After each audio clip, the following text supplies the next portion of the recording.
이어서 정치부 이정은 기자와 함께 조금 더 자세한 얘기 나눠보도록 하겠습니다. 어서 오시죠. 네, 안녕하세요.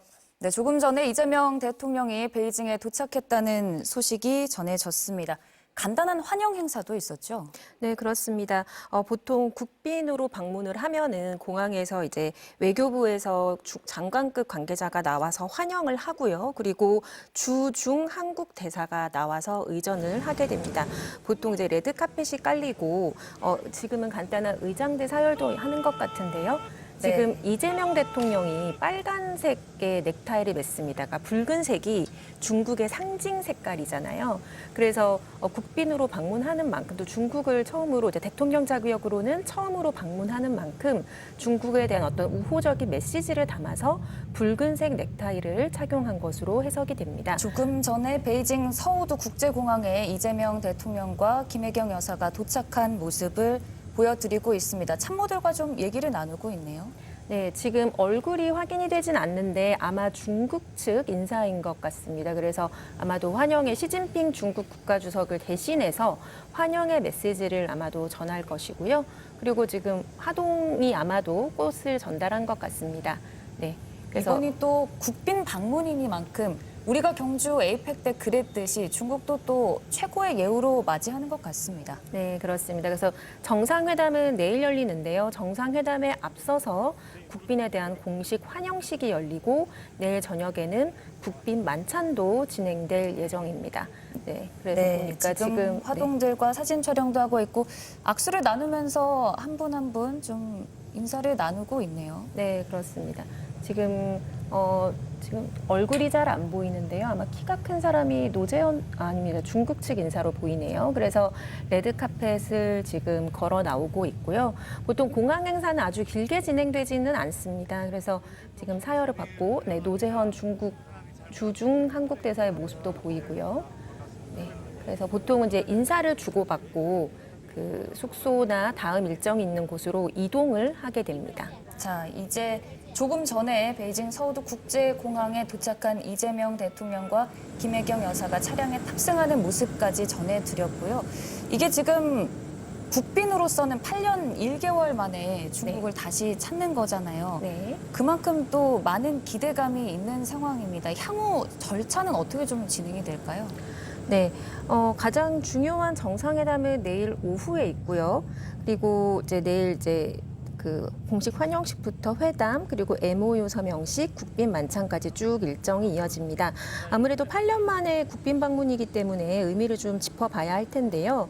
그러니까 8년 만에 방문인 것도 맞고 또 2026년 새해가 지금 4일밖에 안 지났는데 한국과 중국 두 나라 모두의 새해 첫 정상 외교 일정이 한중 정상회담입니다.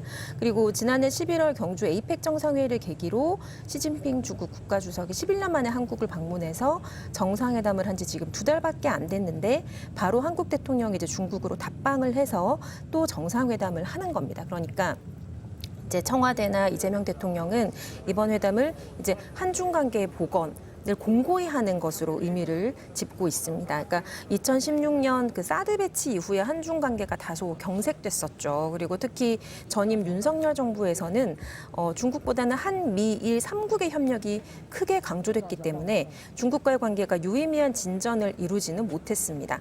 그런데 이제 이재명 대통령은 그제 공개된 CCTV와의 인터뷰에서도 한중 간에 약간의 오해나 갈등 요소가 있었다고 인정을 하면서도 또 중국이 듣고 싶어하는 하나의 중국에 대한 지지 의사를 다시 명확하게 밝혀줬거든요. 그래서 이번 방중을 통해서 그간의 오해나 갈등 요소를 최소화하고 없애고 또 한중 관계를 새로운 단계로 발전시켜 나가겠다. 그래서 두 나라의 관계는 서로에게 도움이 되는 관계로 자리매김하는 게 이번 방문의 목표다라고 설명을 했습니다. 앞서 공항에 도착한 모습을 보면 레드카펫도 깔려 있고 화동들도 맞이라고 의장대에도 도열하고 있는 걸 보면 이게 딱 국빈 방문의 프로토콜이지 않을까 싶은데요. 네, 보통 그러니까 그 정상급 인사가 도착을 하면 그렇게 행사를 진행합니다. 그런데 이제 환영을 누가 나왔는지 사실 봐야 돼요. 그쵸. 지금 아직 공개가 안 돼서 장관급 인사인지 차관급 인사인지 이런 걸 가지고도 상대가 얼마나 신경을 썼냐 이런 거를 또 보기도 합니다. 그리고 이제 국빈으로 이제 방문을 하면은 보통 중국의 영빈관인 조어대라는 곳에 투숙을 하게 되거든요. 그래서 이재명 이재명 대통령도 아마도 그곳으로 이동을 하지 않을까 싶은데 기존 정상들은 다 그렇게 했었습니다. 그리고 내일 오후에는 정상회담이 열리는데요. 그 기존에 이제 박근혜 전 대통령이나 문재인 전 대통령도 국빈 방문했을 당시에 조어대에서 정상회담을 했었습니다. 아직 공개는 안 됐습니다만 과거에는 그랬다는 점 알려드립니다. 그런데 이제 2017년 당시 이제 국빈 방문 당시에는 그러니까 사드 배치 직후였기 때문에 한중 간의 갈등이 굉장히 고조됐던 상황이었습니다. 그래서 문재인 전 대통령은 중국과의 관계 유지도 굉장히 했지만 사드 때문에 어떤 악재가 있었기 때문에 갈등이 고조된 상태였거든요. 그런데 지금은 기존 정부의 어떤 한미일 협력에서 벗어나서 한중 관계를 모두 중시하는 외교 기조를 갖고 있기 때문에 중국에서도 꽤 신경을 쓰는 분위기이고요. 그리고 지금 CCTV가 미리 이제 청와대에서 이재명 대통령과 대면 인터뷰를 했는데 네. 이게 새해 들어서 공개된 대통령의 인터뷰 중 처음입니다. 그 처음이 한국 매체도 아니고 외신이었는데 그게 CCTV였단 말입니다. 그러니까 이번 방문에 대해서 한국과 중국 정부 모두 큰 의미 그리고 긍정적인 의미를 두고 있다고 볼 수 있거든요. 그래서 아무래도 좀 어떤 성과가 나올지 좀 지켜봐야 될 것 같습니다.